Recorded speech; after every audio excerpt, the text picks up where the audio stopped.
네, 시청자 여러분 안녕하십니까. 잠시 떠났다가 다시 돌아와 보니까 앵커 자리의 소중함을 새삼 느끼게 됩니다. 그동안 안녕하셨습니까? 그리고 패널 여러분 반갑습니다. 네, 안녕하세요. 안녕하세요. 잘 부탁드립니다. 잘해야 할 텐데 하는 부담이 좀 커서 걱정이 앞서니까 잘 도와주시고 시청자 여러분의 응원도 부탁드리겠습니다. 9월 4일 월요일에 뉴스와이드는 한반도 위기 상황, 그 실체를 파헤쳐 보겠습니다. 정말 서로 도와서 한마음 한뜻으로 뭉쳐도 시원찮을 이 마당에 오늘 국회에선 피켓 시위로 시끄러웠습니다. 한국의 정치가 위기인 것만은 분명해 보입니다. 먼저 도대체 한반도 핵 위기 상황 어떤 정도인지부터 들여다보겠습니다.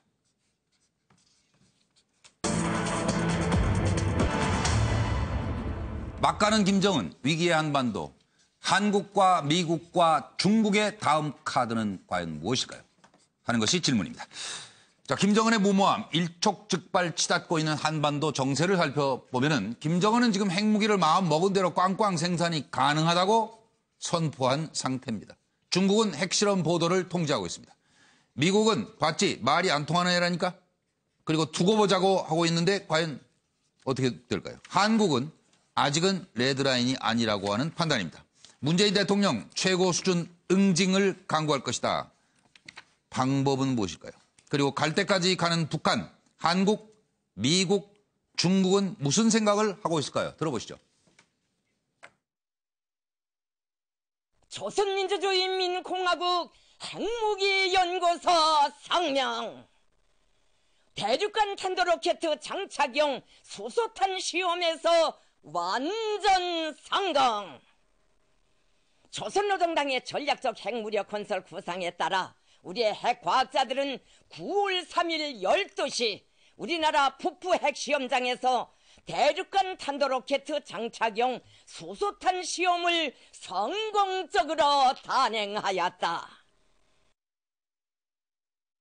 이번 도발은 유엔 안보리 결의들의 명백한 위반일 뿐만 아니라 국제 평화와 안전에 대한 매우 심각한 도전으로서 강력히 규탄합니다. 참으로 실망스럽고 분노하지 않을 수 없습니다. 정부는 이번 북한의 도발에 대해 국제사회와 힘을 모아 강력한 응징 방안을 강구할 것이며 북한으로 하여금 핵과 미사일을 포기하지 않을 수 없도록 해나갈 것입니다. 북한의 도발을 결코 묵과하지 않을 것입니다. 또한 한미 동맹관계를 기반으로 확고한 안보 태세를 갖추어 북한의 추가적인 도발을 억제하고 한반도에서의 항구적인 평화체제 구축을 위한 노력을 일관되게 추진해 나갈 것입니다. 국민들께서도 이런 정부의 강력한 의지와 노력을 믿고 단합하여 주실 것을 당부드립니다. 이상입니다. Mr. President, will you attack North Korea?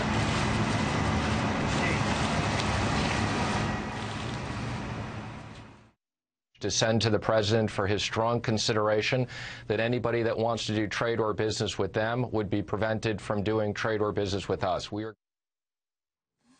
많은 분들이 아마 궁금하실 거예요. 도대체 상황이 어떻게 돌아가고 있는 건지.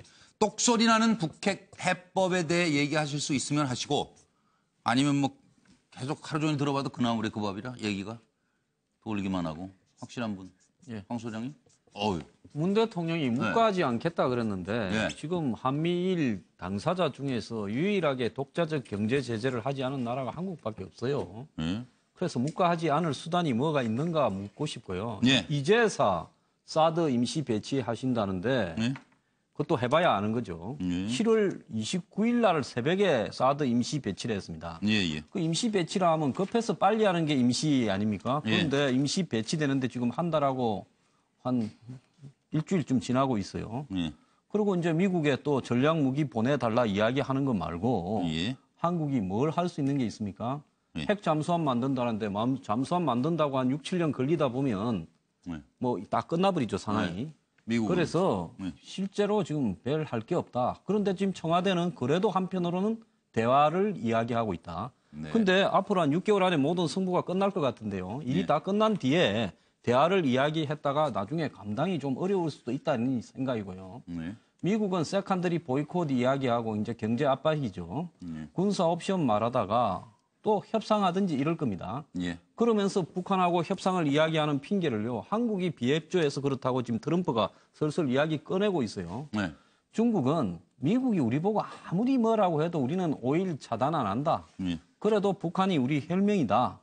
이제 뭐 한 몇 달만 있으면 끝날 일이 이리저리 시간만 끌면서 버티면 다 왔다. 네. 중국은 북한의 핵 개발을 원하고 있다고 봅니다. 내심으로요. 예. 차 교수님. 예, 뭐 저는 이렇게 봅니다. 그러니까 지금 문재인 대통령 입장에서 우리나라 정부 입장에서는 일단 선제 타격 빼고는 전부 다 모든 카드를 지금 다 머릿속에 구상하고 있는 것이 아닌가 하는 생각입니다. 뭐 네. 앞서 우리 한 소장께서 말씀하셨지만 어쨌든 간에 오늘 지금 국방부에서 이 사드 배치와 관련된 이 환경 영향 평가는 끝났다. 그래서 지금 사드를 어쨌든 조속 배치를 할 것 같고요. 그리고 또 지금 이 미국의 전략 자산 무기를 정례적으로 한반도에 지금 배치하는 등 아마 사실상 우리가 지금 핵무기를 간접적으로 보유하는 그런 상황까지 지금 이 모든 이 강경한 수단은 다 지금 하고 있는 것 같습니다. 예. 그럼에도 불구하고 막판에 지금 북한하고 대화의 이 여지는 열어둬야 됐다는 생각은 아직도 갖고 있는 것 같고요. 예. 일단 그리고 미국 같은 경우는 군사 옵션을 불사하겠다는 의지는 아마 지금 끌어오르고 있는 것 같습니다. 예. 오늘 지금 트럼프 대통령도 지금 화면에 오고 있습니다만은 지금 우리 한국의 지금 유화적인 대화 태도에 대해서 상당히 좀 불만스러운 지금 이 반응을 보이긴 했습니다만은 예. 미국도 당장 지금 군사력을 동원해서 뭔가 사태를 해결하기에는 사실상 조금 버거운 측면도 분명히 있기 때문에 별로 할 수 있는 쓸 수 있는 카드가 별로 없는 것 같아요. 그렇죠. 그래서 지금 네. 이제 양수 겸장 형태로 지금 할 수 있는 것이 중국의 목조르기가 아닐까 하는 생각이 듭니다. 중국에게 지금 세컨더리 보이콧을 통해서 지금 뭐 그런 이야기를 하는데 지금 북한과 거래하는 업체들하고는 지금 미국은 아예 거래를 하지 못하도록 사실상의 세컨더리 보이콧을 아마 지금 그 정도 카드를 지금 준비를 하고 있는 것 같고요. 이에 대해서 중국 같은 경우는 말 그대로 벙어리 냉가슴이 아닐까 하는 생각입니다. 중국 입장에서는 지금 어제 브릭스 회의가 개막이 되는 그날 역사적인 순간이었는데 북한이 핵실험함으로써 완전히 잔치집에 완전히 지금 찬물을 끼얹은 꼴이 되지 않았습니까? 그렇기 때문에 중국에서는 완전히 지금 화가 나 있습니다만은 네. 실질적으로 할 수 있는 수단이 많이 제한적이다. 예. 그런 측면에서 중국은 아직까지 상황을 좀 더 지켜보는 쪽으로 가지 않을까 하는 생각이 듭니다. 노영희 변호사님. 사실 뭐 할 수 있는 게 별로 없죠. 우리 같은 경우에. 왜 그러냐면은 우리는 기본적인 전제가 전쟁은 하지 말아야 된다라고 하는 그런 강력한 전제가 있기 때문에 예. 사실 우리가 가지고 있는 카드가 별로 없습니다. 근데 문제는 북한이 이걸 너무 잘 알고 있다는 것이고 그렇죠. 또 중요한 건 미국이 기본적으로 이 대한민국 남한이 가지고 있는 이런 위기 상황을 본인들의 경제적인 이득과 연결시키려고 하는 그런 움직임을 보인다는 거. 예. 이제 그게 사실은 또 약간 얄미운 부분이 좀 있거든요. 그러니까 실질적으로 문재인 대통령이 지금 할 수 있는 게 뭐가 있어요? 우리가 전술핵 같은 거를 배치하겠다라고 해봤자 그것은 오히려 그동안 우리가 얘기했던 것하고 완전히 대비되는 거기 때문에 그건 사실 네. 받아들이기 어려운 부분이거든요. 또 레드라인을 선언을 해버리게 되면 더 이상 우리가 쓸 수 있는 카드는 하나밖에 없기 때문에 예. 그것도 상당히 어렵습니다. 결론적으로 지금 중국을 조금 어느 정도 좀 우리가 중국과 조율을 해서 북한이 자제를 할 수 있도록 뭔가 간접적 영향력을 행사하는 것밖에 방법이 없어 보이긴 하는데 네. 사실 그것도 그렇게 해서 가능성이 있어 보이지는 않고요. 네. 제가 봤을 때는 우리가 할 수 있는 가장 강력한 조치는 네. 한반도에서 전쟁은 안 된다라고 하는 전제가 깨질 수도 있다는 것을 북한에 알려주는 것이 먼저 가장 필요하지 않을까 생각합니다. 근데 뭐라고요? 한반도에서 전쟁이 있으면 안 된다라고 하는 것을 우리는 무조건 지킨다라고 하는 그런 얘기를 북한에 지금 계속해서 가지고 있기 때문에 우리한테 이렇게 함부로 하는 거거든요. 그러니까 쉽게 얘기하면 우리도 전쟁할 수 있다 이걸 북한이 그래서 알고 그런 가능성이 언제든지 있을 수 있다라는 걸 좀 알려주는 거. 약간의 좀 협박하는 것이 좀 필요하지 않나 생각합니다. 전쟁 가능성은 낮게 보세요, 정부들? 없다고 보세요? 네. 그렇게 보세요 지금? 저는 전쟁 가능성이 네. 거의 없다고 보는데요. 뭐 있다고 보는 분은 안 계신 거죠, 그럼 지금 여기. 네. 그런 거 같아요, 지금 분위기가. 그러니까 지금 이제 이 상황을 혼란하게 보는 이유는 네. 현 정권이 대화로 북한의 핵을 포기시킬 수 있다라고 그동안 생각해왔던 사람들 입장에서는 되게 이 상황이 혼란한데 저는 절대 북한의 핵을 포기 못 시킬 거다라는 전제에서 오래전부터 봐왔기 때문에 지금 제 상황 예측대로 상황이 흘러가고 있어요. 그래요? 네. 그러니까 북한은 까마귀야 좀 조용해라. 북한은 원래부터 무슨 생각을 가지고 있냐면 핵무기를 개발해서 그거를 지렛대 삼아서 한반도에서 미군을 철수시키고 자기 체제 안정을 보장받은과 동시에 남한에 대해서 어느 정도 자신들이 유리하게 영향력을 행사하려고 한단 말이에요. 근데 이 점과 관련해서 이 그림에서 보듯이 남한에서 대화론자들이 그것을 어떻게든 무마시키려고 했으나 사실 그거는 실패로 끝났어요. 코리아 패싱은 이미 기정사실화된 겁니다. 그래서 이제 김정은과 미국과의 한판 싸움이 남아 있는데 미국은 지난번에 하원 외교위원장 지한파인 사람이 와서 한번 얘기를 했어요. 우리의 기본 전략은 지속적인 압박이다. 이것은 인내가 필요하다. 이랬습니다. 그러니까 미국은 북한의 핵 개발을 인정을 안 할 거예요. 앞으로도.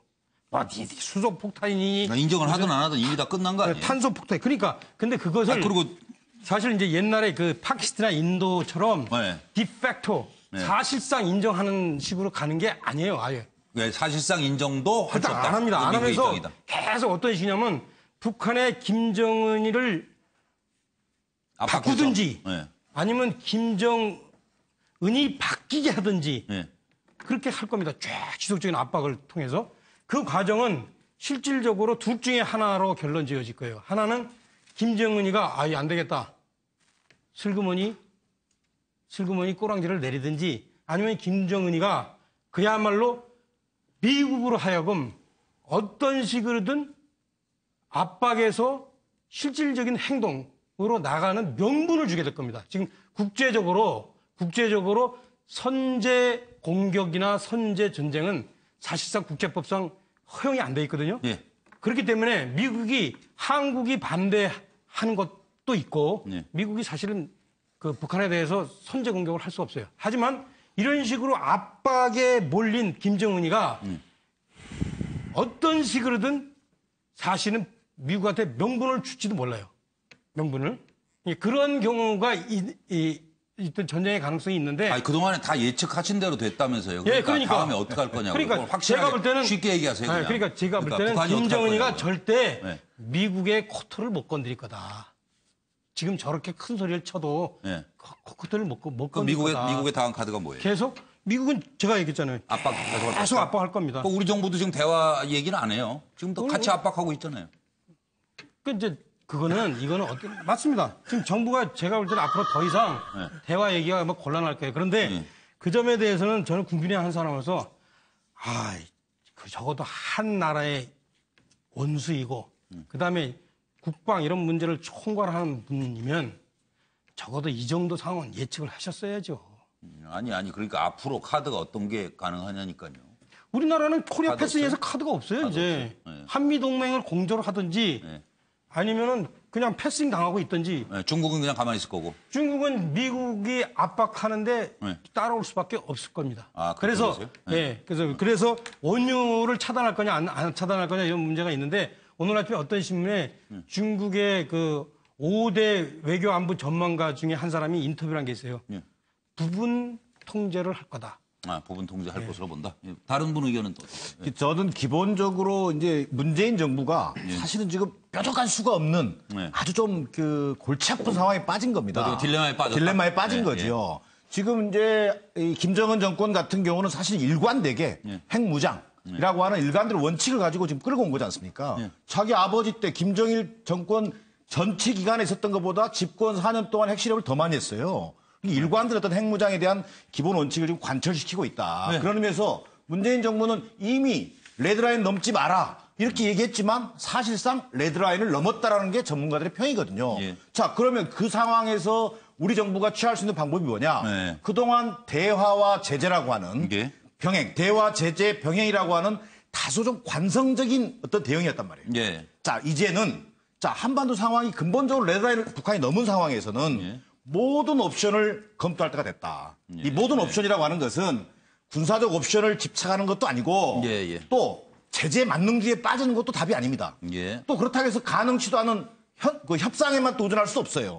자, 다소 좀 추상적입니다만 이제는 기존에 해왔던 그런 방식에서 좀 새로운 북핵 해법을 지금 만들어내야 될 때가 된 거다. 그 정도는 다 알겠는데 뭐 어떤 카드가 있을까? 저는 이제 그게 지금 당장 이 대화라고 하는 대화 국면은 사실상 수면 아래로 내려가는 거죠. 아, 그렇죠. 지금 뭐 기본적으로 추가 제재를 또 끌어내는데 역할을 하는 것이고 그러면서도 한반도의 전쟁이라고 하는 것은 절대적으로 있어서는 안 된다는 대원칙 하에서 모든 옵션을 열어놓고 북한을 압박해 들어가는 방법밖에 없을 것이다. 이런 생각이 들고요. 미국 입장에서는 당분간 북미 간 강대강 국면을 아마 끌어낼 겁니다. 자, 뭔 일이 날 것처럼 그리고 국제사회의 추가 공조를 주도하게 될 겁니다. 그러나 그 제재 자체는 그다지 효과적이지 않을 겁니다. 북한은 그 상황을 다 염두에 두고 있는 상황인 것 같고요. 중국의 대부분 뭐 중유 공급 같은 경우도 이미 북한 같은 경우에는 중국 이 중유가 공급이 차단됐을 때 이미 러시아의 채널들을 다 확보해 놓은 상태란 말이에요. 자, 그런 상황에서 중국은 또한 현상 유지입니다. 국제사회 추가 제재에는 동참하겠지만 그 효과가 제한될 것으로 보고 있고 또 근본적인 한반도 지형의 변화를 원치 않고 있기 때문에 시간을 좀 기다리면서 궁극적으로는 북미 간 강대강 국면에서 이 군사적 대치로는 어려울 것이라고 보고 대화 국면으로 넘어가는 타이밍까지 중국은 다소 기다릴 수밖에 없는 그런 상황이 될 것으로 보여집니다. 계속 기다리고 이러는 와중에 양 박사 보시기에 어때요? 미사일 또 쏘겠네요, 그럼? 뭐 9월 9일 날을 그 많은 전문가들이 또 한 번의 그 도발을 이제 예측을 한다고 했는데 어쨌든 뭐 여러 가지 그 고민들이 많겠죠. 그리고 그 대한민국 같은 경우 쓸 수 있는 게 중국에게 매달리는 수밖에 없는 거거든요. 지금 가장 핵심은 이제 원유 수출 금지 또는 뭐 그 북중 간의 송유관 폐쇄 이제 요 이야기가 그 일반적으로 나올 수밖에 없는데 8월 6일 날 유엔 안보리에서 이제 대북 제재 결의안을 발표했었을 때 그 원유 공급 금지와 관련해 가지고 문재인 대통령이 한마디 합니다. 원유 공급 금지가 그 빠진 것에 대해서 유감을 표현한다. 이제 이렇게 했는데 문재인 대통령 입장에서는 대북 제재의 그 다른 차원의 대북 제재라 한들 군사적 옵션을 건들지 않으면 원유 공급 금지 이 문제를 가장 크게 가지고 갈 것이고요. 그다음에 이제 트럼프 같은 경우에는 원유 또한 똑같습니다. 뭐 세컨더리 보이콧 이야기하지만 현실적으로 세컨더리 보이콧 자체가 어렵기 때문에 중국을 압박하면서 그 송유관 그 폐쇄 또는 원유 그 공급 금지안을 던질 것이고 그럼 중국 같은 경우에는 현재 상황에 있어서 저 부분들을 받을 수 없는 거거든요. 중국 입장에서는 대한민국을 바라보는 시각이 북한의 핵 개발과 핵 보유국이 되는 것보다 남한의 사드 배치하는 걸 더 불쾌하게 생각하고 불편하게 생각한다라는 거죠. 그런 측면에서 본다라면 중국 같은 경우에는 이 두 손에 떡 들은 놀부의 그 심정이고, 근데 이제 트럼프 같은 경우에는 어쨌든 단기적인 성과를 내야 되는 트럼프, 국내 정치 기반이 러시아 그 문제로 인해 가지고 계속 흔들리고 있는 상황에서.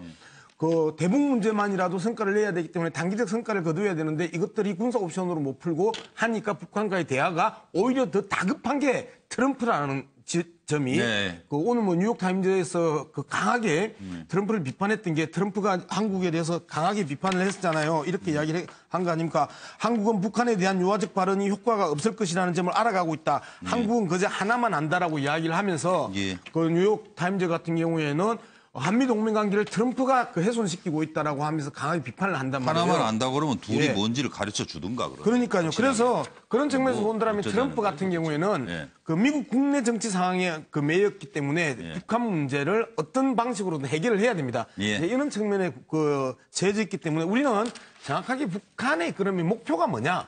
딱 두 가지거든요. 핵 보유국으로서의 지위를 인정받음으로 해가지고 북미 평화협정을 체결하고 북미 평화협정 속에 있어서 경제적, 군사적, 외교적 그 이 호혜와 특혜들을 요구하는 요 부분이 북한의 기본적인 노림수라고 한다면 이 흐름 속에서 중국과 미국이 움직이고 있는 것이고 대한민국 입장에서는 그렇기 때문에 전쟁이 아니고 평화적 그 외교적 해결을 이야기할 수밖에 없는 거다. 20분 갔어요 벌써. 그런데 저는 짧게 했는데요. 아 근데 하여튼 안개 속에 아직. 차명진 의원이 좀 길게 했잖아요. 또 한대잖아요. 또 한대요? 또 넘어가려고 그러는데. 사실이 좀 틀린 게 있어가지고. 뭐가요? 한국이 하나만 안다라고 지금 한국신문에서 트럼프 대통령 얘기 트위터에 트위터를 번역을 했는데 그 번역 그게 번역이 잘못됐어요. 북한이 하나만 안다. 그거를 잘못 번역한 겁니다. 아니, 중요한 사실인데 확실한 거죠? 예, 그렇습니다. 걔들은 뭐 싸움하는 것만 안다. 이런 식으로. 북한은 하나밖에 모른다. 그런 뜻이네요. 그런 거를 잘못 번역한 거고요. 그다음에 또 하나는 자꾸 사회자께서는 그 전쟁이 일어나느냐 안 나느냐 이렇게 얘기하시는데 질문을 이렇게 해야 돼요. 북한이 전쟁을 과연 감수할 만큼 도발을 할 수 있겠냐 없겠냐. 김정은이 미친 이거 복잡해요 더. 미친놈이 뭐라고요? 아니기 때문에 어떻게? 김정은이 전쟁을 일으킬 만큼 도발을 하겠느냐. 그게 무슨 소리예요? 그러니까 미국이 김정은이 전쟁을 일으키고 감당할 만하냐? 그렇죠. 그렇지 못하다 그 얘기 아니에요? 그렇죠. 그래서 전쟁 못 일으킨다? 그렇죠. 미국이 먼저 전쟁을 도발하거나 유발하진 절대 않습니다. 네. 그러니까 북한이 그 명분을 만들어주느냐 안 넣느냐 이렇게 생각을 해보세요. 그러면 절대 김정은이 그거 못 일으킵니다. 그거 너무 그거 걱정 사서 하실 필요 없어요.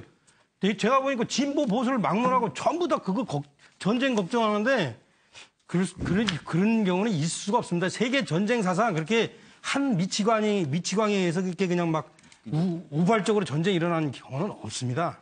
차명진 전 의원님 이제 사회자 진행해도 되겠습니까? 네, 오랜만에 나오시는데 미안합니다. 예. 자, 그러면 안보 걱정이 하여튼 최우선인 안보가 그렇게 걱정인 자유한국당 상황을 오늘 좀 들여다보도록 하겠습니다. 안보 위기라면서 국회 보이콧하고 있죠. 반쪽 국회 풍경들은 정말 볼썽사납습니다만 왜 이러는지 이 와중에 지금 국회 보이콧 장애투쟁하겠다. 내일은 청와대 항의 방문한다고 하는 자유한국당에 대한 평가를 여러분께 여쭤보면서 제가 잠깐 정리해드리겠습니다. 상황을. 오늘 국회 풍경입니다.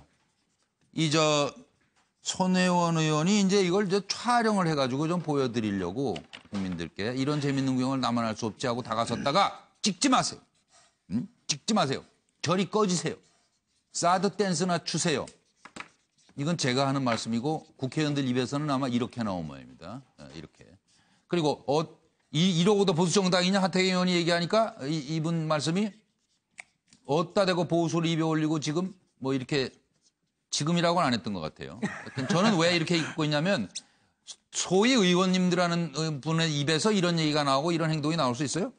북한과 대화해야 된다. 오늘 추미애 대표 연설 중에 갑자기 듣고 있다가 북한과 대화는 해야 된다. 이건 포기 안 된다는 얘기를 듣자마자 퇴장을 한 거예요. 바른정당 의원들이. 그러면서 하태경 의원은 속아 웃을 일이다. 들어보시겠습니다.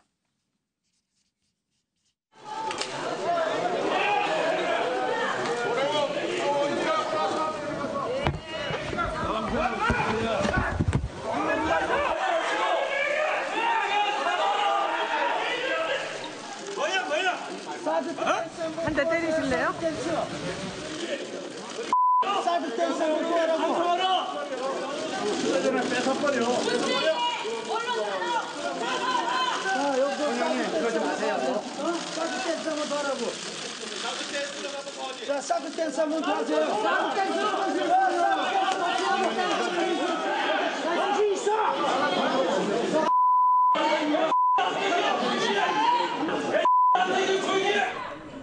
아니 당신들이 대한민국 안보 지키는 정당이었어요.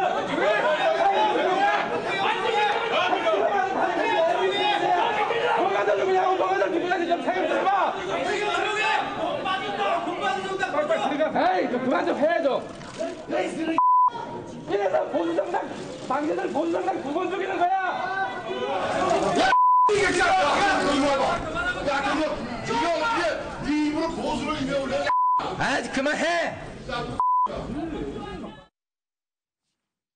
불과 4개월밖에 되지 않았는데 5천만 대한민국 국민들이 핵 인질이 되었습니다. 그런데 이 정권은 적폐청산이라는 허울 좋은 미명 아래 정치 보복에만 열중을 하고 있습니다. 언론 자유를 위축시켰다 이런 지적들은 충분히 여기 어디죠? 자유한국당이 누구죠? 뉴스타파입니다. 어? 뉴스타파입니다. 아. 자유한국당도 언론 자유를 위축시켰다 지난 9년 동안. 근데 지금 와서 언론 장악을 말한다. 이거 좀 모순적이다. 이거 어떻게 생각하세요? 이게 지금 MBC 김장겸 사장의 거취 문제를 그러는 거 아닙니까? 예. 그 거취도 그동안 노동부에서 이제 조사를 하는데 부당 노동 행위에 대한 조사를 거부하고 있는 건데요. 예. 그것 때문에 이런 문제가 생긴 건데 지금 때가 어떤 때입니까? 바로 어제 북한의 육체 핵 실험으로 해서 안보 위기 국면의 최고조에 달했고요. 그리고 또 하나는 우리 사회 지금 민생 현안이 얼마나 심각합니까? 그래서 이런 산적한 민생 현안이 있는데 네. 이런 문제를 다 뒤로 하고 이런 부당 노동 행위에 대한 조사를 거부하고 있는 그 MBC 사장의 거취 문제로 국회를 전면 보이콧한다는 거에 대해서는 저희가 정말 이해하기가 어렵습니다. 자유한국당에 대한 얘기는 뭐 한 줄 평으로 넘어가시죠. 네. 황 소장님. 저는요. 네. 이 무슨 보이콧하고 청와대 방문하고 장애 투쟁한다길래 지금 안보 위기에 대한 정권의 책임을 규탄하고 대안을 마련해라. 이런 부분으로 그러는 줄 알았더만은 고작 MBC 사장일로 저렇게 한다. 고작이라고 써서 불쾌한 분도 있겠지만은요. 세상에는 본질적인 문제가 있고 그다음에 이 부차적인 문제가 있습니다. 우선순위가 있는 거 아니에요? 네, 그 MBC 뭐 사장 문제나 KBS 사장 문제나 정권 바뀔 때마다 그냥 서로 이렇게 하는 거예요. 그러면 지금까지 자유한국당이 이 안보 위기가 올 때까지 정권을 상대로 뭘 보수를 대변한다면서 싸웠습니까? 마무리. 그러다가 이제 와가지고 그것 때문에 가는 것도 아니고 MBC 사장 때문에 간다. 저는 뭘 갖다가 이 중요하고 덜 중요한 걸 구별을 못하는 정당 아닌가. 이런 양문석 따로 갑니다. 네, 중국에 대해서 아까 제가 그렇게 이야기를 했죠. 북한 핵보다 남한 사드를 더 불편하게 생각하는 중국.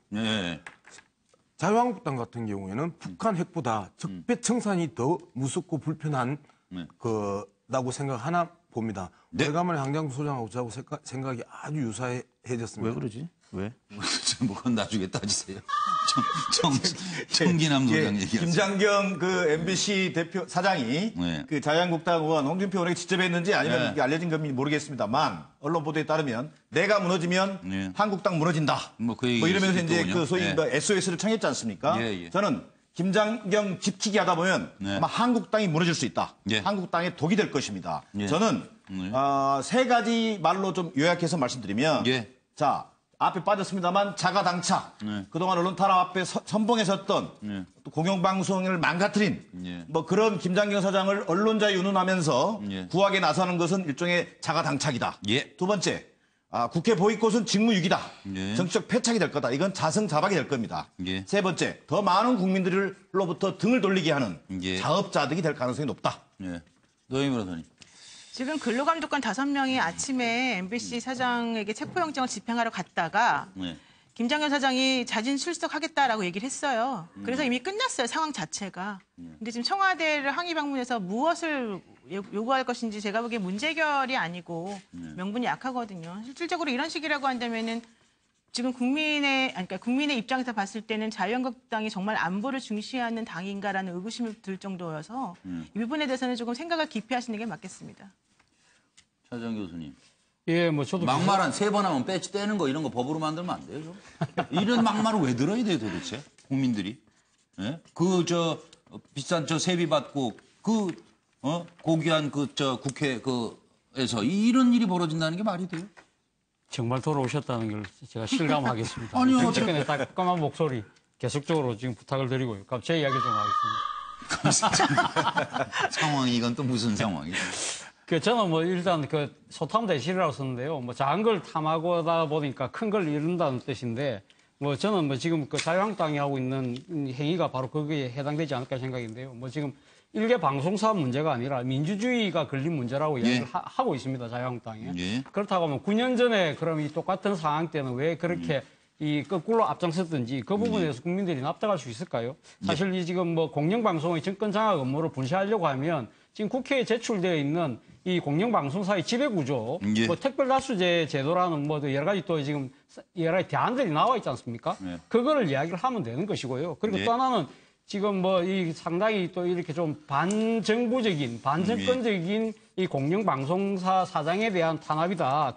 그런 데 대해서 우리가 앞장서야만 우리 지지층이 결집할 거라고 이야기를 하는데 사실 어떻게 보면 이 아마 보수 지지층 입장에서는 지금 MBC 사장의 거치 문제보다는 지금 우리가 당면하고 있는 국가 안보 위기감에 더 상당한 큰 두려움과 이 지금 어려움을 갖고 있지 않겠습니까? 네. 이렇다고 한다면 저는 조금 타겟을 잘못 선정했다는 생각이 들고요. 또 한편으로는 지금 박근혜 전 대통령 출당을 둘러서 하고 내부적으로 상당히 또 갈등이 있다 보니까 이걸 외부적으로 돌리려는 하나의 정치적 보직일 수 있다는 생각이 또 듭니다만은 이것은 작년에 국감 때 사실 집권 여당이었던 당시 이 새누리당이 국정감사를 사실 거부했다가 결국은 어떻게 됐습니까? 결국 최순실 국정농단 문제가 야당이 제기하는 걸 그냥 지켜보다가 결국 이 사태까지 온 거 아닙니까? 그런 과거의 전체를 왜 또 되밟으려고 하는지 잘 이해는 안 됩니다만 오늘 저 차명진 의원님 말씀 들으니까 조금 이해되는 측면도 있습니다. 차명진 의원님 말씀 들으면 김정은이 절대 거의 지금 전쟁할 생각이 없다고 하니까 아마 그런 식으로 조금 나이브하게 지금 자유한국당 당대표 지도부가 그렇게 판단하고 있는 것이 아닌가 생각이 현실 파악을 제대로 하고 있다 그 얘기예요? 그러니까요. 좀 생각이 좀 비슷하게 그런 생각을 하시는지 모르겠는데 그러나 국민들이 느끼는 거는 좀 아닌 것 같습니다. 그거는. 괜히 왜 차명진 전 의원은. 그러니까 차재훈 의원이 점점 좀 이상해져 가요. 차재훈 교수가. 다시 집안에 점점 이 입장이 현 정부 쪽으로 가까워지면서 이제 나를 자꾸 걸고 넘어지는데 하여튼 그건 시청자께서 알아서 판단하셨으면 좋겠고 과연 한반도에서 전쟁이 날 건지 김정은이가 전쟁을 도발할 용기가 있을지 그는 보시면 되고 이 문제는 이렇습니다.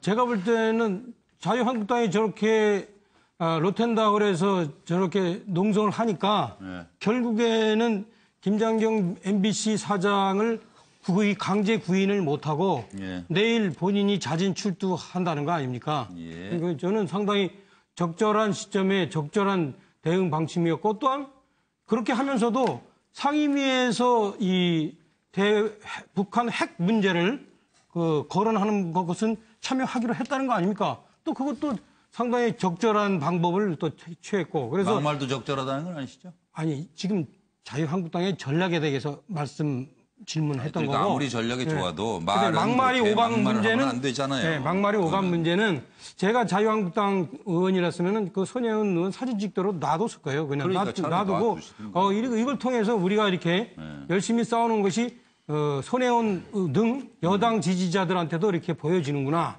그들이 정말로 겁내겠구나. 이렇게 할 텐데 조금 저분들이 이제 야당을 처음 해봐가지고 그게 좀 여당을 처음 해봐가지고 야당을 처음 해봐가지고 자유한국당이 옛날에 10년간 그렇죠. 했잖아요. 좀 서투른 거죠. 야당을 처음 대부분 처음 해보신 분들이에요.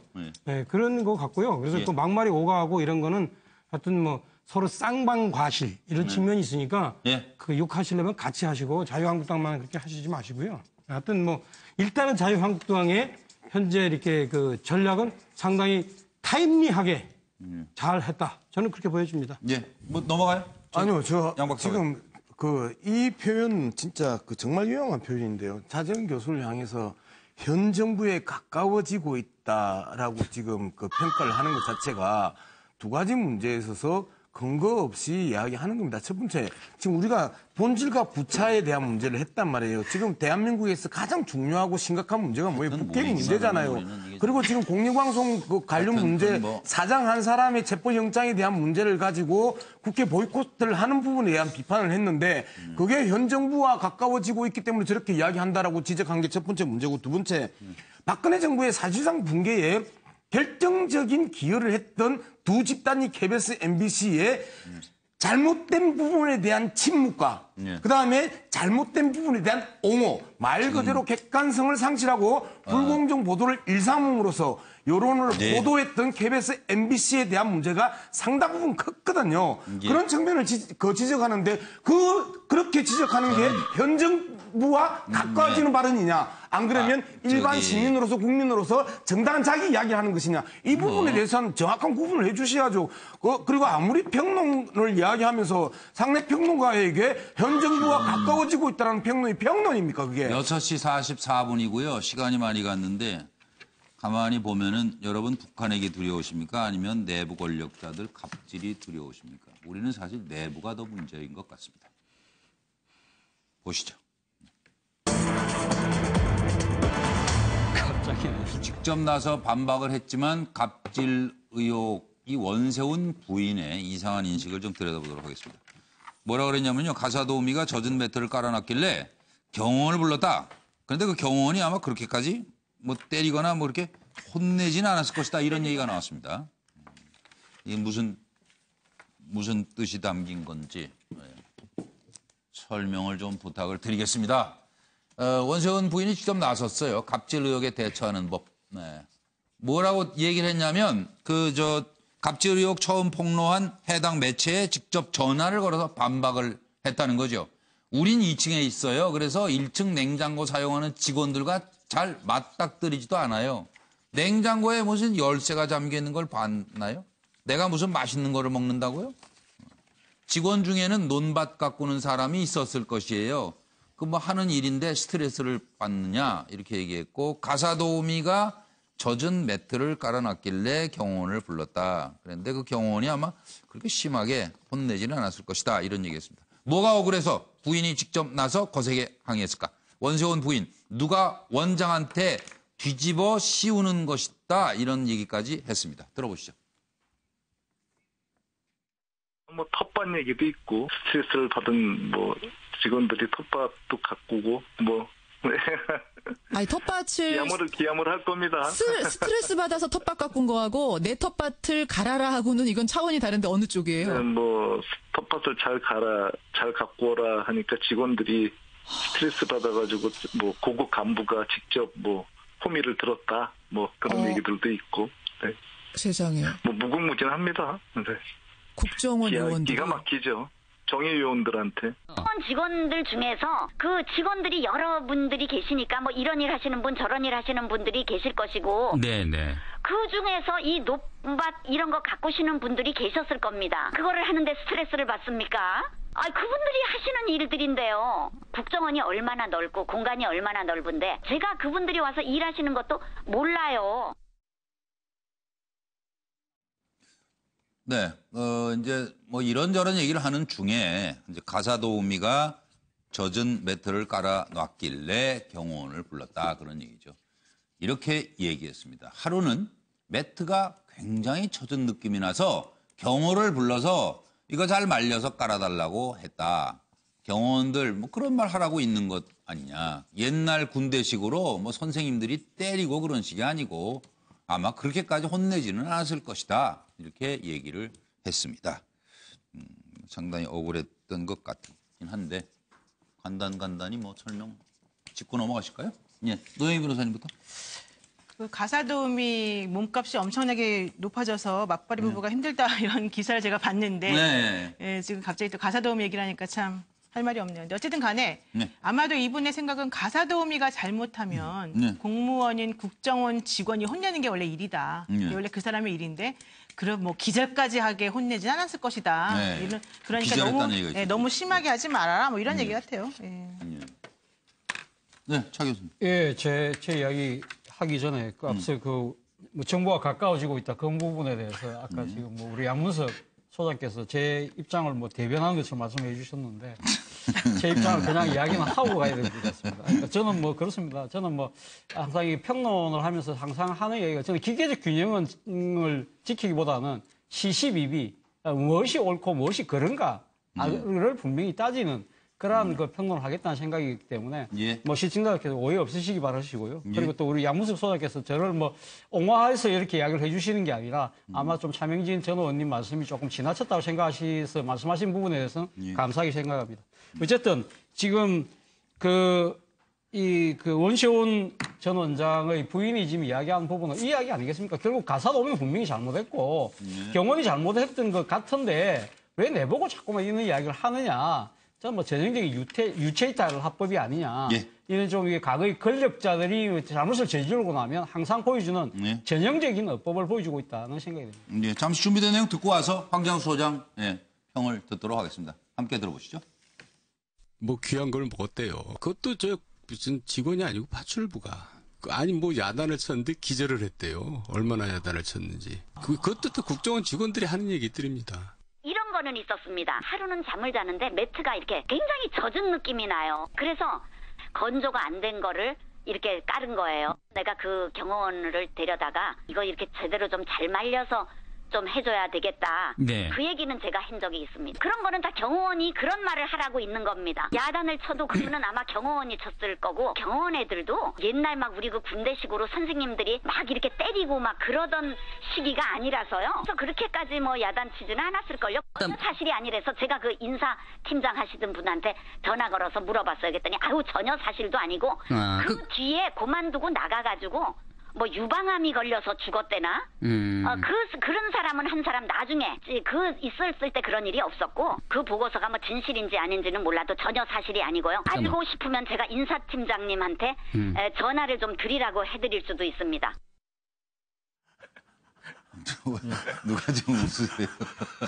자기 제가 먼저 하겠습니다. 저보고 하라고 방송이 중단됐는데. 네, 지금도 본인이 국정원장 정보기관에 그러니까 저도 듣다가 지금 뭐 수장의 부인처럼 아마 행세하고 싶은 것 같습니다.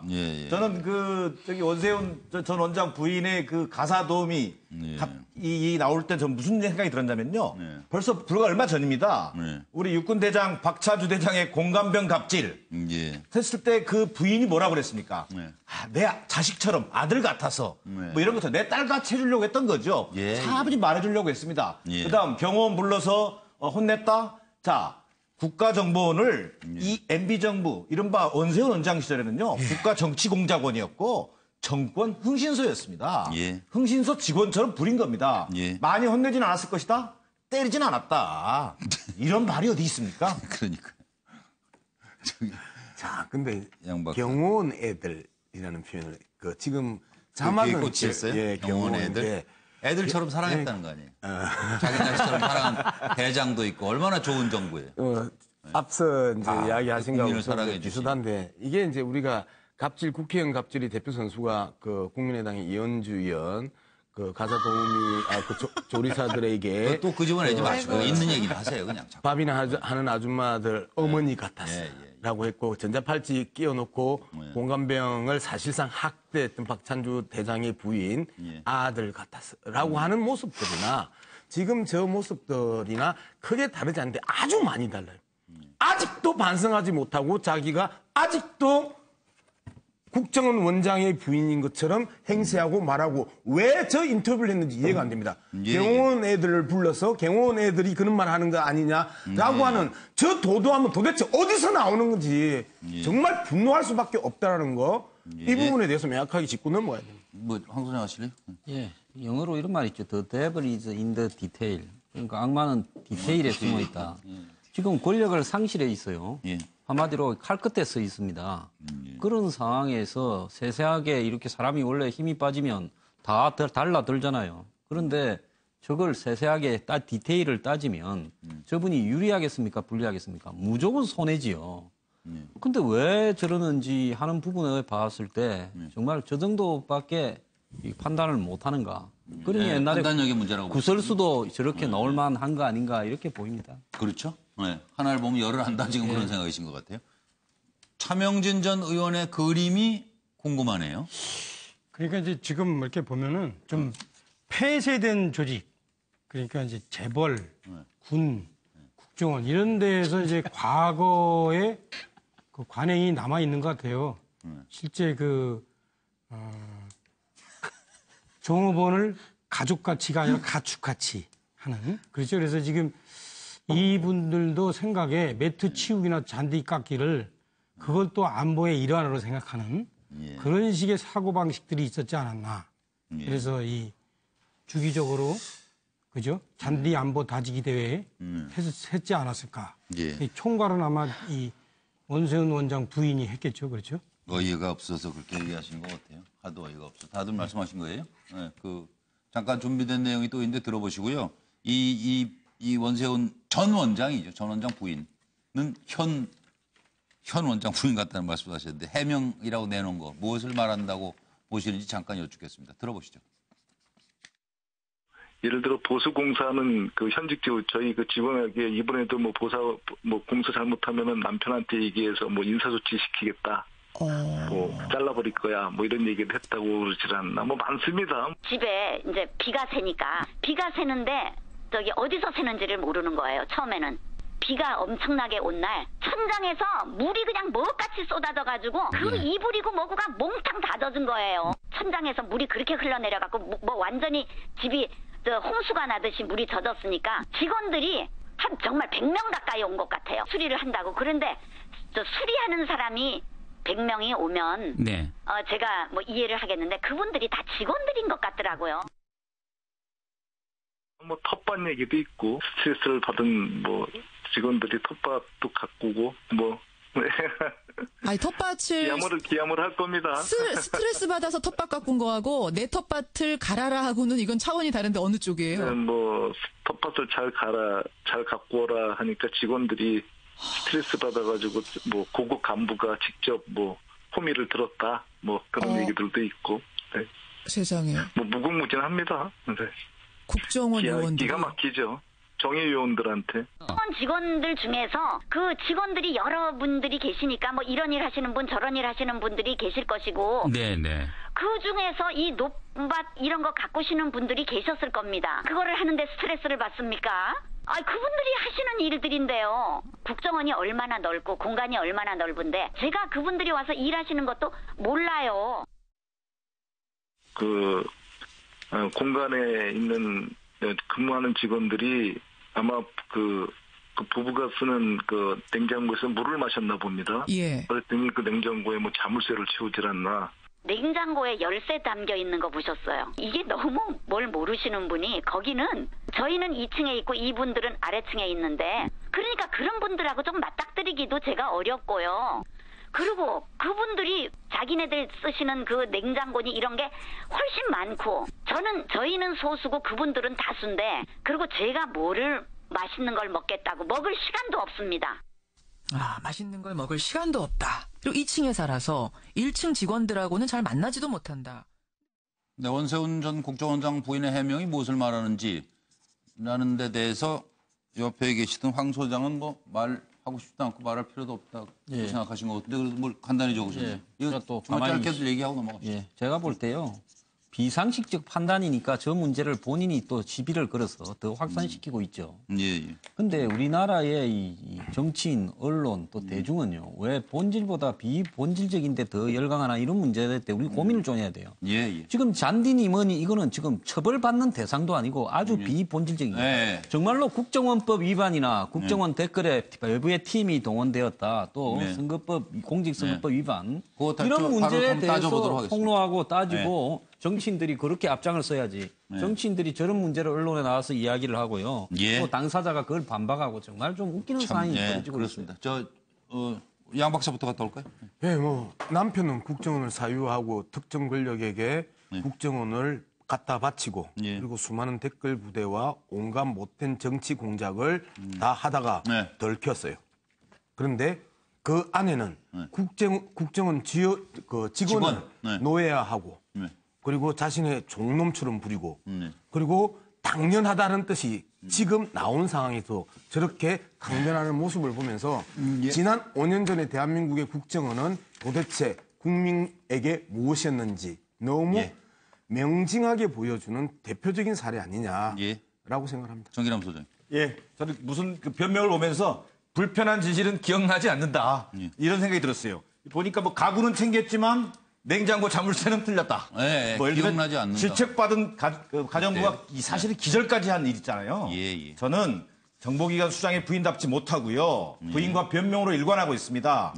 저는 대다수 국정원 직원들의 어떤 그 자존심 또 명예를 회복하기 위해서라도 진상은 반드시 규명될 필요가 있다는 생각입니다. 참의원 그냥 넘어갈까요? 넘어가시죠 뭐. 이건 제가 볼 때는 비본질적이고 실제 누구 말이 맞는지도 사실은 저것만 가지고는 또 확인하기도 어렵고 그렇습니다. 그러면 차재용 교수님? 뭐 저도 뭐 비본질적이라고 봅니다만 조금 저는 생각이 조금 다른 부분이 견지망원이라는 말이 있습니다.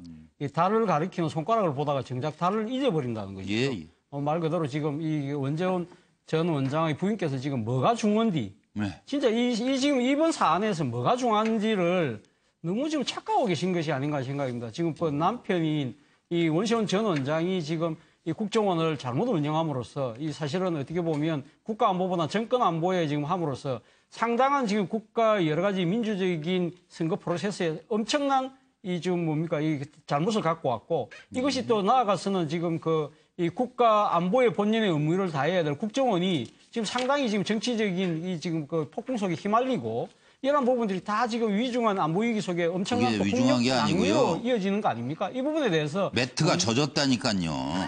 지금 깔고 자야 되는 거 매트가 젖었다니까요. 그게 중요한 거 아니에요, 사실은. 정말 안타깝습니다. 그러니까요. 네. 이걸 도대체가 애라뇨, 뭘 애예요. 어른 노릇을 제대로 하는 것이 무엇인지. 요즘 뭐 무슨 대장님 뭐 그 얘기도 저 방송에서 저 집에서 보면서 새삼 어른의 도리가 뭔지 사람의 도리가 뭔지를 좀 생각해 봐야 되지 않겠어요? 저는 이게 본질이라고 보는데요. 이게 본질이에요. 인간이 돼야죠, 인간이. 노 변호사님. 네, 맞습니다. 네, 일단 기본적으로 저분은 이제 냉장고에 자물쇠를 안 채웠는데 자물쇠를 채웠다고 하니까 그게 억울해서 해명하려고 지금 전화를 하신 것 같고. 네. 근데 국정원 직원이 되면 옛날에 안기부 직원이잖아요. 예. 이분들은 훈련을 받아야 되고요. 순발력 테스트를 해야 되고 총쏘기 이런 것들 또 정보를 어떻게 빼오느냐 뭐 고문의 대처는 뭐 이런 것들을 원래 다 훈련받던 분들이거든요. 예. 이런 분들한테 뭐 공간에 천정이 뭐 물 새니까 확인하라 매트가 문제다 이런 걸 시키는 걸 너무 당연히 여기는 것이 과연 본인이 했어야 되는 일이다라고 생각하시는 건지 좀 궁금하네. 근데 이거는 사실은 이제 우리가 봤을 때는 자백이냐 아니면 자인이냐 이게 있는데요. 예. 자백이 아니에요. 자백이라고 하는 건 본인이 한 행동을 인정하고 잘못했다고 얘기를 하는 거고요. 그렇죠. 자인이라고 하는 거는 내가 그 행동을 한 건 맞아. 그렇지만 잘못하진 않았어. 이렇게 하는 겁니다. 예, 기본적으로 이분은 좀 자인의 태도를 취하고 있는데 국정원을 사유하고 이런 식으로 국가를 농락한 분의 태도로서는 옳지 않다고 봅니다. 예. 그래서 사람의 도리 말씀을 드렸습니다마는 정말로 국정원은 무엇을 해야 되는 기관입니까? 국정원의 도리는 무엇인지를 짚어보겠습니다. 다양한 직업군이 있었다는 거 아니에요? 국정원 댓글부대. 그리고 관리는 보이스피싱처럼. 보이스피싱이 뭔지 아시죠? 중대범죄입니다. 남의 돈 빼먹는. 뭘 한 거예요 도대체? 국정원 댓글부대의 다양한 직업군이 여러분 보시기에 뭘 말한다고 생각하십니까? 베일 벗는 국정원 댓글러들 실체는 차립대 교수가 들어가 있지 않나 예비역 군인도 있고 주부도 있고 대학생도 있고 대기업 간부고 거기다 지역방송국 직원의 미디어 전문가까지 아주 다양한 사람들이 국정원의 댓글 이제 동원됐다는 거죠. 그리고 강의를 받습니다. 댓글을 잘 다는 법, 또 SNS 사용법에 대해서 또 인터넷 여론 조작은 어떻게 하는지 자세히 교육을 받고 자 주부 교수까지 동원되고 인터넷 사용법까지 과외받은 댓글 부대 팀원들이 팀장만 알았다는 거 아니에요? 전화 팀장과만 접촉이 가능했다는 거예요. 그러니까 이건 마치 보이스피싱 조직처럼 운영된 것 아니냐. 들어보시죠. 양지에서는 그 댓글 관련해서 진행한 게 없어요. 뭐 그 인터넷 가르치는 교육도 안 하셨고요? 뭐 교육은 있었지만 거기에서는 그런 교육 과정은 없는 걸로 알고 있어요. 차정 교수부터 말씀해 주십시오. 예, 저는 뭐 이거 보면서 그 생각이 들었습니다. 정말 애썼다. 네. 왜 정말 애썼다고 보느냐고 한다면 아마 이 지금 이 국정원에서도 이 댓글 팀장 민간인들한테 임명을 하면서 나름대로 이 사람들을 이렇게 선정을 하면서 아마 이것이 문제가 될 수도 있겠다는 생각을 했을지도 모르겠습니다. 그렇기 때문에 다양한 직업군을 구성을 해놔야 이것이 다양한 어느 한쪽으로 편향된 의견이 아니라 이 우리 사회의 다양한 의견을 반영하는 것이다. 나름대로 구색을 갖추려고 아마 자신들 입장에서 미디어에 근무하는 사람 또 이 뭐 재벌 기업의 임원, 뭐 대학생, 뭐 교수 등등으로 이렇게 구색을 맞춘다고 자기 딸들은 상당히 아마 애를 쓴 것 같은데요. 결국 다 이렇게 진실은 드러나지 않습니까? 정말 애썼습니다. 그러나 정말 할 말 없습니다. 노영희 변호사님. 지금 그 사상의 자유나 표현의 자유는 헌법상 보장된 그 기본권인데 지금 이런 식으로 국민들을 동원해서 댓글을 달게 한 것은 본인의 그런 사상의 자유나 표현의 자유를 침해한 것이라고 밖에 볼 수가 없거든요. 그러니까 실질적으로 국민을 정권 유지의 수단으로 보고 국민을 범죄자로 만들었던 것이다라고 평가할 수가 없습니다. 이게 국정원의 그 조직, 상부 조직에서 이런 그 시도가 이루어졌다는 것에 정말 부끄러움과 정말 미안함을 느낍니다. 그러니까 뭐 국정원의 도리가 뭐 내부 분열은 아닐 거 아니에요? 무슨 짓을 한 거예요, 양 박사님? 일반적으로 마약 조직들의 기본적인 특징이 점조직입니다. 마약을 유통시키는 행위, 제조하는 행위 자체가 중대 범죄이기 때문에 꼬리 자르기를 할 수 있는 그러한 그 조직의 형태를 점조직으로 운영을 하는 것이지요. 그런 측면에서 봤었을 때 자신들 스스로가 이 범죄 행위를 자인을 했던 부분이고요. 그다음에 저게 우리나라 최고의 정보기관이고 대한민국 안보를 최전선에서 그 책임지고 있는 국정원의 모습이었고 저게 30년 전 이야기 박정희 정권 때 이야기가 아니고 이거 무슨 제2국정원이 있는 거 아니에요? 저는 설마 국정원에서 이런 일을 했다는 거 불과 4년 지금도 전에 믿어지지가 않아요. 그렇죠. 불과 4년 전에 이명박 정권에서 있었던 사건입니다. 그리고 저 상황을 박근혜 정권은 철저하게 막고 차단하고 저 문제를 뒤지는 검사들을 하방시키고 했던 과정들이 바로 저 사건입니다. 정말 정말 어이가 없네요. 어이가 없죠. 네. 북한이 이거 다 알고 있으면 얼마나 우습게 봤겠어요. 북한 네. 정 소장님. 예, 저는 정말 국정원답다. 국정원이 사실상 지난 대선에 우리가 어두운 그 역사입니다만 국정원 뭐 여직원 감금 사건 그것도 결국 셀프 감금했지 않습니까? 예. 그다음에 또 뭐 사이버 사령부 뭐 여론 조작 사건. 예. 뭐 이른바 또 이 국정원의 댓글러 3,500명 운영했다는 거. 3,500명도 뭐 아직 실체가 밝혀진 건 아닙니다만. 그렇죠. 그 3,500명이라는 게 사람 수 더하기 인터넷 아이디, 인터넷 계정 아이디를 뭐 합한 숫자라고 그러는데 아마 더 될지도 모릅니다. 자, 국정원이 이 모든 것의 이 주도, 소위 본체였다라는 것이 확인된 거고요. 저는 이 차제에 좀 더 정치적인 이해로 옮아가면 결국 몸통은 이 민간인들 어떻게 보면 꼭두각시 역할을 한 거지 않습니까? 그렇죠. 결국은 원세훈 전 원장과 MB로 연결되는 불행한 커넥션, 몸통과 배우를 밝혀내는 것이 핵심이다. 예. 차명진 의원 하시죠. 우리 영화 같은 거 보면은 미국도 보면은 CIA 이 옆에 어떤 그 CIA 국장이나 이런 사람들이 별도의 그 사설 정보 기관을 만들잖아요. 자기 조직이 있더라고요. 그렇죠. 네, 그런 그래가지고 그게 그 정식 CIA하고 마찰을 일으키고 네. 그게 나중에 문제가 되고 그러잖아요. 네. 뭐 슈프림 뭐 이런 거. 네. 그죠? 저도 이게 보면 이 사람들도 아마 이 댓글 부대도 자신들이 그런 조직의 일원으로 생각하지 않았을까. 그러면서 상당히 나름대로 나름 애국이다. 정권 안보를 위한 이 사명감을 가지고 있었지 않을까. 그런 생각이 드는데 참 우리 사회 큰일이에요. 근데 제가 볼 땐 이런 조직이 과연 이명박 정부에만 있었을까? 저는 그렇게 생각 안 해요. 그래서 한번 차제에 한번 진짜로 다 찾아보자고요. 그 전 정부는 어땠나? 저는 옛날에 그 김만복 그 국정원장이 이런 행동을 했던 거를 저는 다 알고 있어요. 그러니까 오늘 패널 월요일 구성이 양문석 박사하고 같이 나오시는 건가요? 네. 딴 날도 같이 나오세요? 모르겠어요. 예. 아니 저는 뭐 항상 지금 어디니까 하여튼 양문석 박사 저에 대해서 이의 제기하는 분들이 꽤 많으니까. 그래요? 많아요? 근데 하여튼 제 의견은 저의 의견입니다. 그러니까 제 의견이 꼭 개인 생각으로만 맞다 답이다 이렇게 얘기하는 건 아니니까. 정리하시면 감안하시고 그래서 이분들이 이제 그런 식으로 생각했을 거다. 자기들은 국정원위의 국정원으로 생각했을 거다. 그런데 이런 데는 이명박 정부 때만 있지 않았을 거다. 제가 볼 땐.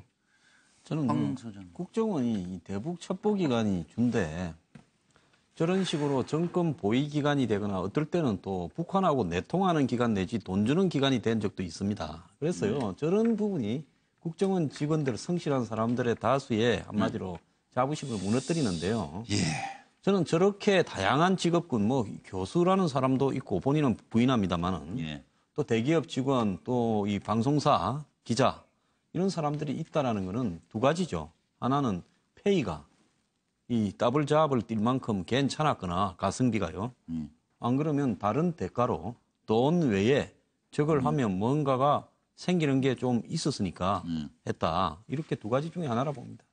그리고 이제 그 어느 때보다 지금은 북한을 보는 눈이 정확해야 할 때인데요. 사람 보는 눈이 걱정인 사람 얘기를 좀 잠깐 짚고 넘어가겠습니다. 경찰도 1년째 내사 죽이라는 얘기가 지금 나오죠. 이혜원 대표 얘기입니다. 조금만 말미를 달라고 했는데요. 이혜원 대표가 조금만 말미를 주세요. 이렇게 하는 이유가 뭐고 이 이혜원 금품수수 의혹이 과연 바른정당 내부에 합당파가 있고 뭐 자강론파가 이렇게 나눠져 있지 않습니까? 어떤 영향을 미칠 것으로 보시는지를 함께 좀 답을 주셨으면 하면서 제가 설명해 드리겠습니다. 이혜원 의혹 경찰도 1년째 내사 중 정말 바른정당 위기입니다. 6천만 원 금품 수수 의혹을 받고 있는 이혜원 대표. 진실을 밝혀서 결백을 입증할 것이다. 그리고 당에 가진 충정을 믿어주길 바란다. 그리고 당을 위한 결정을 곧 할 것이다. 이래서 금명관 사퇴 시사가 아니냐 하는 얘기도 있더군요. 그리고 검찰에 진정서를 제출한 60대 여자죠. 사업가 옥 씨. 한편 이제 경찰 지난해 7월부터 첩보를 입수한 게 있어서 이혜원 대표를 내사 중이었다. 이런 얘기가 있고요. 검찰은 형사 3부에 이 사건을 배당해서 본격 수사에 착수할 것이고 바른정당 오신환 의원은 이혜원 대표 당 대표직 내려놓고 진실 규명해야 한다. 유승민 의원은 내가 등판을 해야 하는 거 아니야? 또 김무성 의원은 이 와중에 강석호, 김학용 자유한국당 의원들과 일본을 함께 다녀왔습니다. 들어보시죠. 지금 바른정당이 사실은 뭐 여러 가지 통합설과 관련해서 앞으로의 방향에 있어서 굉장히 중요한 시점에 있는데요. 그런 과정에서 당 대표의 이런 금품수수 의혹이 불거져서 굉장히 곤혹스러운 상황이 있습니다. 먼저 뭐 조석희 이 부분에 대해서 본인이 당 대표에 대한 것을 내려놓고 진실 규명을 하는 것이 저는 뭐 바람직하지 않을까 이렇게 생각합니다. 조금 일찍 와서 먼저 좀 말씀을 드렸어야 되는데 잠깐 늦어서 죄송합니다. 제가 당에 대해서 가지고 있는 충정에 대해서는 꼭 믿어주시기를 바라고 고민해서 당을 위한 결정 곧 내리겠습니다. 조금만 더 말미를 주셨으면 좋겠습니다. 이번 일에 대한 실체적인 진실이 무엇인지 100% 아는 사람은 여기서 사실 저밖에 없습니다. 반드시 진실을 명명백백하게 밝혀서 결백을 입증하겠습니다. 그래서 만약에 이혜원 대표가 이선호 한다면 아마 지도부 개편 될 수밖에 없고 아마 그렇게 되면 비대위원회로 가야 될 것 같습니다. 비대위원장은 내년 지방선거를 이끌어야 되기 때문에 지금 우리 당 입장에서 볼 때는 김무성, 유승민 두 사람 아니면 대안이 없습니다. 그래서 김무성, 유승민 두 분과 좀 내년 지방선거까지 포함해서 이런 논의를 해야 하는 상황이 이제 다가오고 있는 것 같습니다. 노영희 변호사님은 좀 어떻게 보세요, 상황을? 사실 저는 이제 이혜원 대표의 해명이 사실 썩 그렇게 와닿지는 않습니다. 개인적으로 봤을 때는. 법조인의 시각에서 봤을 때는. 그렇지만 이제 본인이 말씀하신 것처럼 100% 진실을 아는 사람은 당신밖에 없으니까 그거에 대해서 이제 명예회복을 하실 수 있으면 참 좋겠다 생각을 하고요. 어쨌든 이제 이분이 지금 8개월밖에 안 되니 창당한 지 8개월밖에 안 된 바른정당의 용광로 대표가 되기를 꿈꾸셨다가 이런 것 때문에 발목을 잡힌 것이 좀 안타까운 상황입니다. 근데 만약에 이혜원 대표가 지금 이제 이 자리를 내려놓고 뭔가 더 안 좋은 상황으로 벌어지게 된다면 아마도 합당론 쪽으로 좀 무게가 더 실리지 않을까 하는 생각이 좀 드네요. 차 교수님은? 예, 뭐 저는 그 지금 말미를 좀 달라고 하는 거 보니까 본인이 아마 상황이 반전될 수 있다는 자신감을 좀 갖고 계신 것 같아요.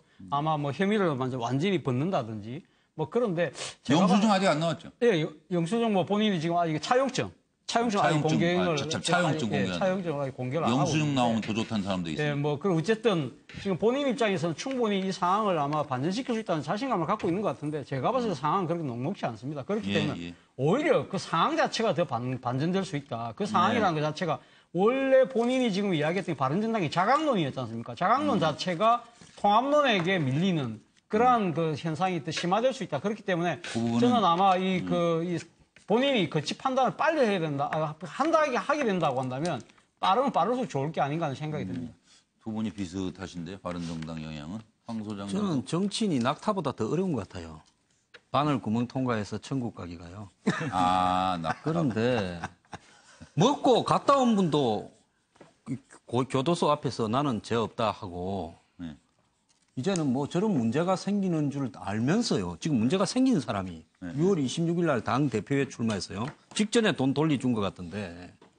네, 이미 문제가 거기서 다 무르익고 있었죠. 뭐. 그래서 터질 일만 남았죠. 조금 있으면 뭐가 달라질 게 있겠느냐. 예. 저는요, 이 보수 정당들이나 이 한국의 지금 여당도 마찬가지고요. 예. 뭐 기소되거나 재판되거나 의혹이 터졌으면 무조건 그냥 정치 활동이 좀 정지되고요. 그것이 해명이 되고 규명되었을 때 그때 나오면 이렇게 하도록 하는 어떤 정관을 좀 제대로 만들어야 된다. 그러지 않으면요 이런 일들이 끝도 없이 더 나올 겁니다. 그러게 차 전 의원님 국회에 다시 가시면 그런 거 만들 생각 있어요? 생각이 없는 거. 아니 이거는 아이 가만히 계세요. 예. 제가 실제 정치는 기본적으로 두 가지 그 잣대를 항상 달고 다녀야 돼요. 정치적 책임, 법적 책임. 박근혜 전 대통령이 사실은 그 전에 탄핵이라는 정치적 책임을 졌고 지금 이제 재판 중에 사법적인 책임을 지금 통과 중에 있잖아요. 그래서 많은 분들이 사법적인 잣대만 들이대는데 그렇지 않습니다. 이 정치적 책임이 먼저 되게 돼 있습니다. 그래서 이 얘기가 나온 것 자체가 실제 본인의 어떤 사실 그 여러 가지 정치적으로 입지를 좁히는 것이기 때문에 일단 이해운 의원은 현재 이 얘기가 거론된 것 그것 자체로도 정치적 책임을 먼저 져야죠. 그 다음에 이제 법적으로 사법적으로 어떻게 처리되든 간에 그 다음에는 이제 돼야 되지만 우리 그 이완구 전 총리 생각해 보세요.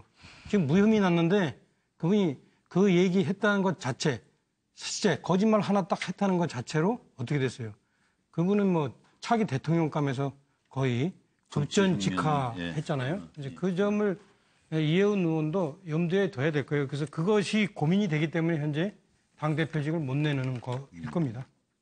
원래 저 정치할 때 뭐 차명진 전 의원님 답변 어려우시면 안 하셔도 되고 정치를 하셨으니까 돈이 좀 있대잖아요. 이해운 의원은 이해운 대표는 그 돈은 정치 주머니 요 돈 주머니는 따로 차요?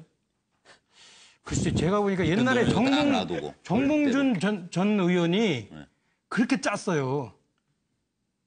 우리 돈 문제? 네, 수조 원 있는데 야, 생일 잔치 때 하다못해 머플러 하나 안 보내고 조그만 그 있잖아요. 분재 화분 하나 보내주더라고요. 그래서 그때 소문이 생일이 되면 그거 감사히 받으면 되지. 그걸 뭘 아니 그래도 좀 있으면 좀 줘야지. 그때 그래서 국회에서 소문이 야 있는 사람이 더하다. 아이고 지금 제 얘기가 지금 결론 부분을 잘 들어보세요. 있는 사람이 더하다. 그런 얘기가 많이 있었어요. 그러니까 사실 저 돈이 있기 때문에 뭐 나쁜데 손 안 된다. 그런 사람 정치인 중에 많이 나오고 후보 중에서 그런 얘기 많이 하잖아요. 나는 돈이 있기 때문에 절대 그 뭐 그렇죠. 남의 돈 탐하지 않는다. 뇌물 안 받는다. 그런 사람들이 더 할 수 있어요. 제가 또 할 얘기가 있어요. 그때 이게 그 안철수 후보가 뭐 엄청난 자산가잖아요. 대통령 후보, 국민의당 당대표가. 근데 돈 잘 쓴다는 얘기 들어보신 적 있으세요? 이미 정치권에서는 굉장히 돈을 짜다고 소문이 나 있단 말이에요. 그 비슷한 이치인데 이해운 의원이 흑수 중에 흑수저라고 그랬어요. 월간 인터뷰에서. 자산은 한 30억에서 50억 되는데 흑수저 중에 흑수저란 말이 저는 와닿지가 않더라고요. 정치인들이 신라 시대 흑수저인가? 엄청 비싸네. 65억이고 그 아버지가 흑수저가 장인 시아버지가 김태호 씨라고 옛날에 잘 나갈 때 민정당 사무총장 하던 분이에요. 이게 일반화시킬 수는 없지만 기본적으로 정치인들이요. 자기 생계를 위한 생활을 위한 비용과 정치활동을 위한 비용 이른바 주머니는 다르겠습니다. 그런 데서 아니 일반적이라는 얘기를 제가 뭐 대다수 또 이 얘기하면 또 명예가 훼손되겠지만 그러다 보니 항상 정치인은 교도소 담장이를 걷는 심정으로 살 수밖에 없다. 제가 이런 얘기를 할 수 있는 거고요. 평론가 중에서 누가 짜요? 그건 모르겠습니다만. 순간어를 찔러봤는데 제가 알고 우리 있습니다. 패널 중에 누가 좀 짠 사람 있나? 이해운 이게 대표님 잠깐 제가 말씀드리면 저는 그래서 이게 금품수수 휘말린 것 자체가 저는 좀 리더십을 발휘하기 어려운 상황이 된 거 아니냐. 그래서 이미 또 원내대표 교섭단체 대표연설도 교체했어요. 주어 용언으로 바꾸겠는데 어려워졌어요. 저는 이번 주 넘기지 마시고 정책 책임을 지는 모습을 보여주는 게 좋겠다. 무슨 차용증 찾느라고 시간 걸리는 거 아니잖아요 지금. 그리고 바른정당은 개혁 보수 깨끗한 개혁 보수를 자칭하고 있었는데 예. 자 이제 비대위 출범 불가피해 보이고요. 저는 자강론과 통합론 결국은 김무성이냐 유승민이냐 여기서 당내 갈등은 좀 갈등이 격화될 가능성도 배제할 수 없다. 뭐 이런 생각이 조용하지는 않을 것 같다는 말씀이시고 양 박사. 뭐 도덕에 대한 평론을 하셨으면 이제 정치에 대한 이야기도 좀 해야 되니까 저는 이렇게 어쨌든 자강론은 타격을 세게 입었다. 그리고 거의 공통적이시네요. 이영훈 대표 같은 경우에 유승민계로 그 자칭 타칭 분류되었던 그 그렇죠. 상황에서 유승민 그 의원의 전면 그 부상도 이제 그 점쳐지고요. 그 다음에 계속해서 자유한국당과의 통합론의 흔적들을 계속 남기고 있는 김무성 전 대표의 그 부상도 점쳐집니다. 결국은 유승민 대 김무성의 제2라운드가 시작되는 것 아니냐. 그리고 급격하게 바른정당의 그 붕괴가 사실상 그 예상되는 것 아니냐. 이렇게 볼 수 있겠죠. 넘어가겠습니다. 지금 가만 보니까 말씀 들으면서 생각이 정치는 좀 기다려볼 만한 것 같아요. 그 대신 돈은 잘 간수해놓고 그러면 또 기회가 오는 거 아닌가 싶기도 한데 한 번 실수는 병가지상사다 하는 말이 있죠. 그런데 안철수 대표 얘기입니다. 어찌하면 두 번 실수를 좀 피할 수 있을까 하는 고민 중 아니겠어요? 일단 국민의당 대선 평가서가 공개됐습니다. 대선 보고서 내용들을 다 보셨을 텐데요. 토론에 MB 아바타가 가장 큰 패착이었다고 평가했습니다. 여러분이 보시는 안철수 전 후보, 현 대표 패배의 원인을 짚어주시기 바랍니다. 뼈아픈 대선 평가 보고서가 나왔습니다. 패배의 원인에 대해서 중도성이 좀 모호했다. 그리고 지지층이 약했다. 정치 경험이 없는 광고 전문가의 홍보를 맡겼다. 선대위의 역량이 부족했다. MB 아바타 이미지가 강화됐다. TV토론 컨셉도 실패했다. 대선 후보로서는 물론 정치인으로서의 매력이 불분명했다. 사람과의 관계가 약하다. 안철수의 사람을 만드는 데 소홀했다. 등등의 지적에 대해 안철수 대표는 패배는 제 책임이다. MB 아바타? 저 강철수예요. 어쨌든 들어보시고 여러분의 평을 기다립니다. 제가